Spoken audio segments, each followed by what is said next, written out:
Punjabi union के had office Lahore के अंदर चेयरमैन पंजाबी यूनियन मुदस्सर इकबाल भट्ट होरां दी सरबराही विच लाहौरी बोलियां के नां तो मुमताज राशद लाहौरी होरां दी नवीं किताब का मुख वखाली इकट्ठ होया।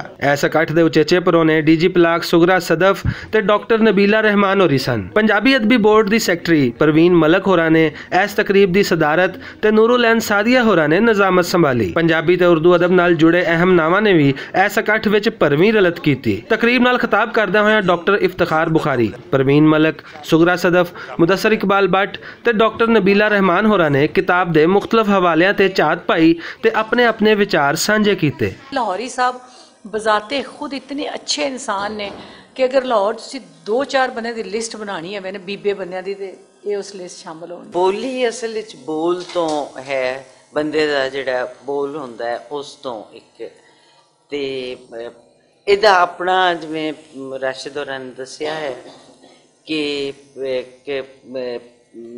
रिदम है दी बंदिश है, उस बंदिश तो हट जाओ, उस तरतीब तो हट जाओ तो फिर बोली नहीं रही। किताब बोलियां पहली गल तो है कि यकीन नहीं आता, मेरे दोस्त ने चूँकि मुमताज राशद लाहौरी साहब साढ़े नाल बैठते उठते हैं तो सानू यकीन ही नहीं आता है कि सारी किताब मैंने नहीं लगा, बहुत सारे बंदे ने मिल के लिखी है। ये ट्रिब्यूट है तुहाडे वास्ते साडे वालों है। बोलियां ने पंजाबी जुबान नू जिंदा रखा है बड़ी मुद्दत तो। होर भी बहुत सारिया चीज़ां सी जिन्हां दे विच बाकी शहरां च पंजाबी जुबान नू जिंदा रखने बोलियां दी बहुत वड्डा किरदार है। और ये लोगों ने गाया और आम जुबानत होंदे सी जिवें दो पत्तर अनारां दे ते रेशमी रुमाल होवे ते बेशुमार चीज़ां ने जिहड़ियां असीं अपने घरां दे विच शादियां विआहां ते आम पिंडां दीयां औरतां कोलों अपने मावां भैणां कोलों सुणदे सां। और वो लोरियां दे विच चीज़ां आंदियां सी। इन्हां लोरियां ने ते इन्हां बोलियां ने पंजाबी जुबान नू बहुत जिंदा रखा।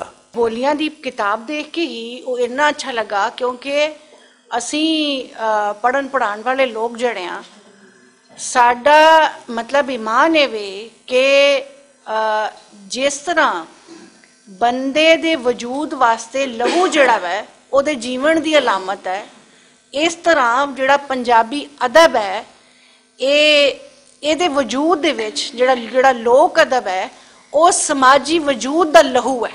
लाहौरी बोलियां दे इस मुख वखाली इकट्ठ विच मौसीकी दे मन्ने परमन्ने उस्ताद बदर जमान होरां ने ते पंजाबी शायर यूसुफ पंजाबी होरां ने भी किताब विच लिखे अखरां ते अपने अपने अंदाज नाल गुफ्तगू कीती। किवें शायरी तो वख रमा सज्जणों ये दुख दा मदावा करदी।